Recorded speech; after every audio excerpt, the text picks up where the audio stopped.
All right, I'm here with Lily Fowler of the Crosscut. How are you today? I'm good. Thank you. Thanks for having me.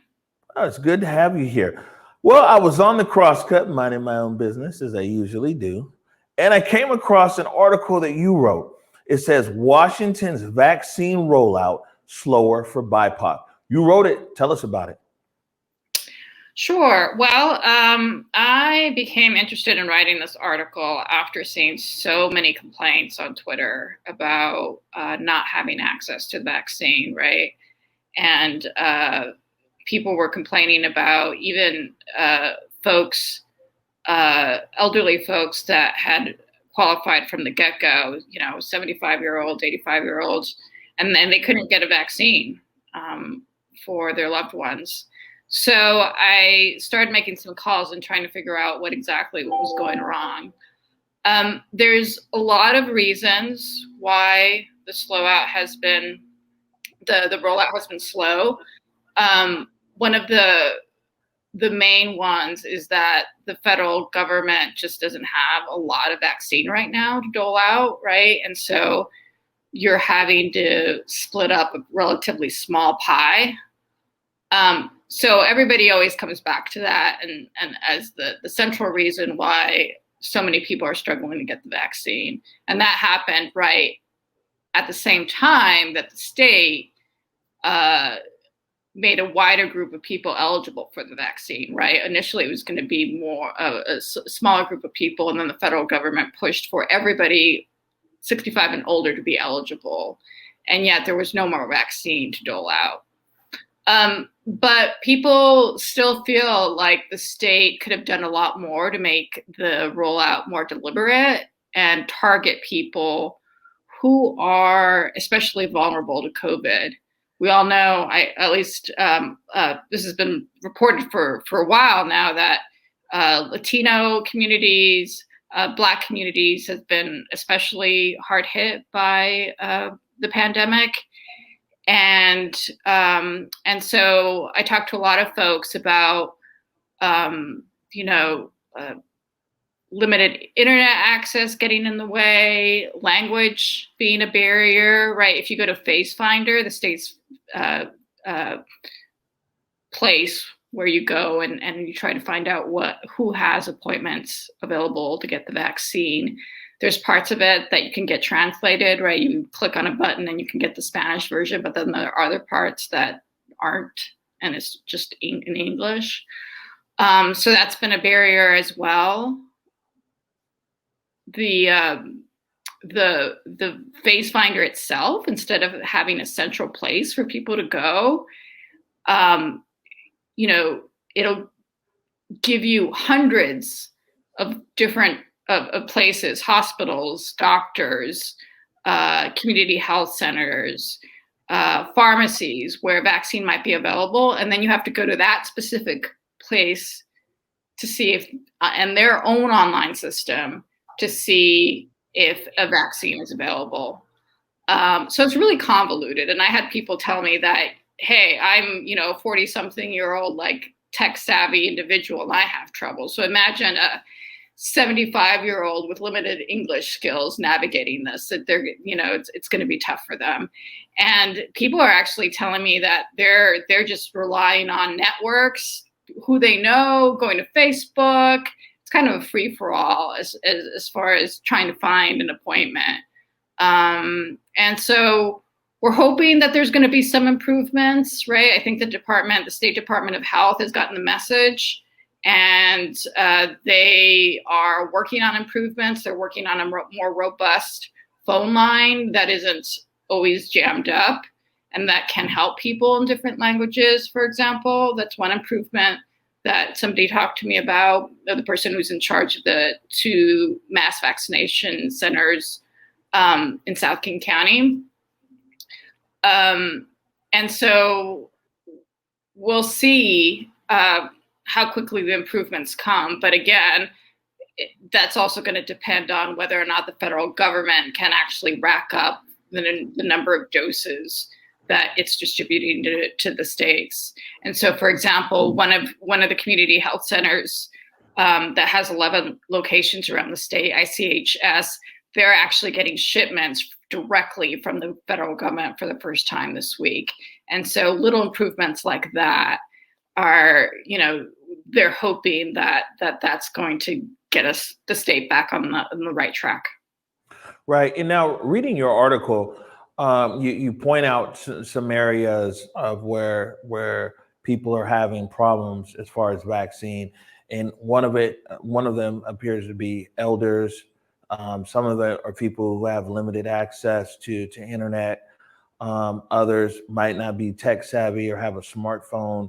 Others, for people who feel more comfortable going to their local health center as opposed to just looking up a place for vaccine. You pointed out one thing there. You said that they were trying to increase phone lines for people who are more comfortable calling in. What are some of the other steps that are being made to kind of bridge this gap? And are you feeling that there is a sense of urgency out there to bridge the gap, this access gap here around the vaccine? I do think the Department of Health has gotten a lot of heat for their lack of preparation. So I do think they've gotten that message, because what people are also frustrated by is that they had months to plan this, right? I mean, they knew this was coming for months, and they had this whole vaccine rollout plan. But even according to their own plan, they were supposed to have a centralized place where people could go and find an appointment anywhere in the state to get a vaccine. But instead, people are having to go to individual sites, like, a community health center site. So they have to, not only go to the state, click on that to find out who might even have a vaccine, and then go to all these other individual sites. To your question about what other improvements might be on the way. I mean, yes, a more robust phone line is one. I do think they're trying to team up more with community partners. So, for example, do more pop-up clinics and do them in areas that are hard hit by COVID. They're also,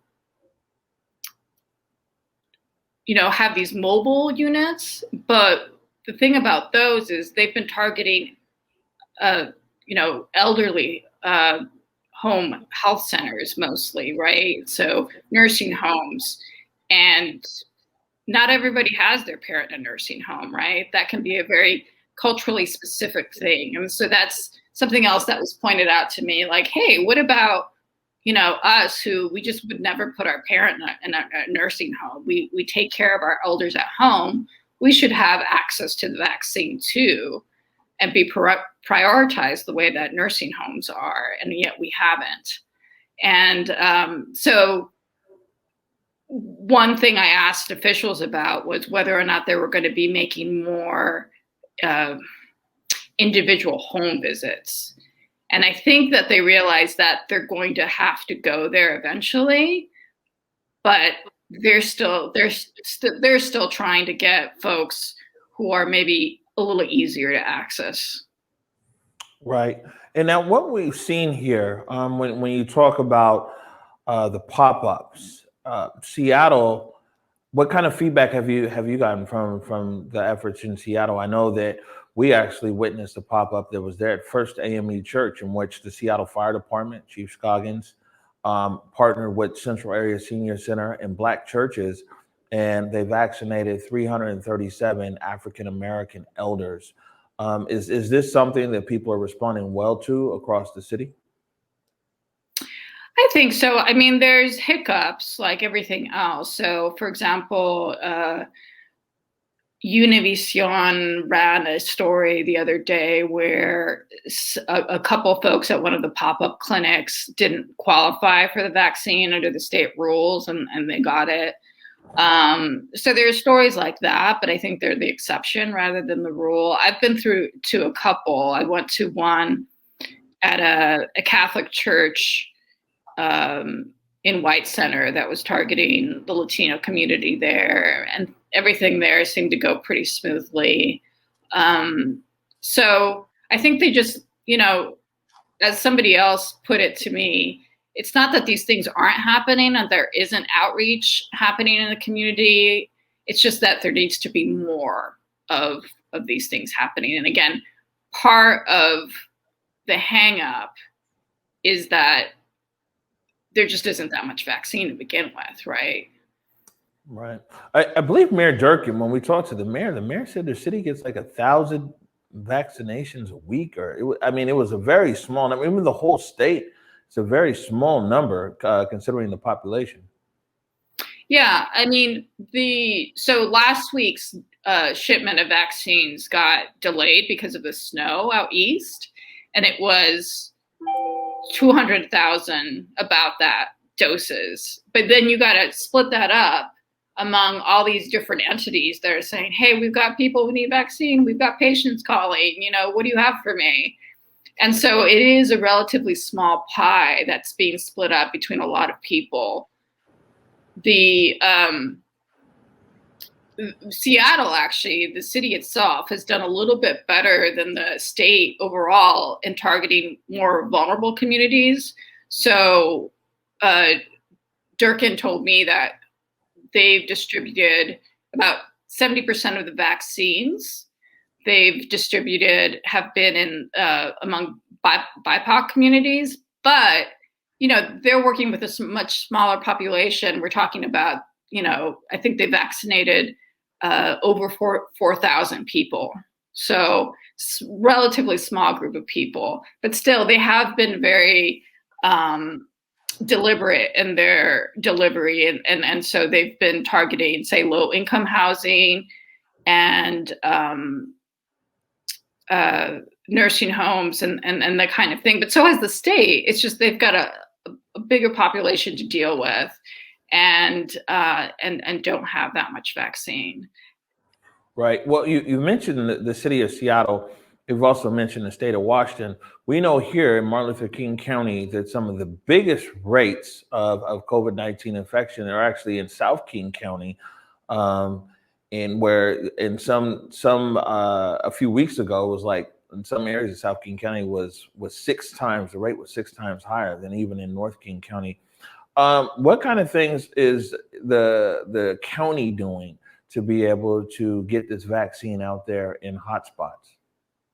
Well, they did open the first 2 mass vaccination sites were opened in South King County, right? So they did do that, but the phone lines have been jammed up. They haven't been able to, I think, have the capacity to handle the number of calls that they should be able to handle or that's needed, and or in all the languages that are needed, right? So when people talk about translations of health messages, the first language that comes up is always Spanish, because that is the largest group of people who here in Washington State who might not have English as their first language and might need some help. But there's all these other languages, right? And so I think they've struggled a little bit on that front. And also, some people just don't feel comfortable going to mass vaccination sites. They don't know who those people are. They might not trust them. One person, there was the city council, Seattle City Council actually held a meeting about the vaccine rollout and the ways that it wasn't getting into most vulnerable communities. Seattle Council member Lorena Gonzalez led this, and she had a lot of experts on. And one person from CMAR, which is a community health clinic that targets the Latino community, he just said, look, these farm workers in Eastern Washington, they're not going to go to a mass vaccination site necessarily. You need to be more deliberate in talking to them and informing them about what's going on. They're not just going to walk off the job and do this on their own necessarily. They might not have the information, or they might not have the trust that's necessary to do something like that. Right. And now, before we let you go, is there anything else about this article that you want our viewers to know?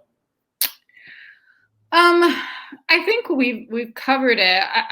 I would just say that I think a lot of the frustration is, again, both a lack of vaccine doses, and the federal government is working on this, but it is, you know, it's a struggle, I think, everywhere, not just in Washington State, but also, you know, even given that, there's a frustration because Governor Inslee has had, and the Department of Health here has had months to plan this out. And I think even with the limited doses, folks were hoping for a little smoother rollout where vulnerable communities were targeted and where people wouldn't have to go to, you know, hundreds of different sites to figure out how to get an appointment. You know, we have apps today for all sorts of things, and you would think you would be able to just kind of, you know, punch in your name and get a vaccine near you. And that just hasn't turned out to be the case. All right. Lily Fowler, crosscut.com. Thank you so much for taking time to join us today.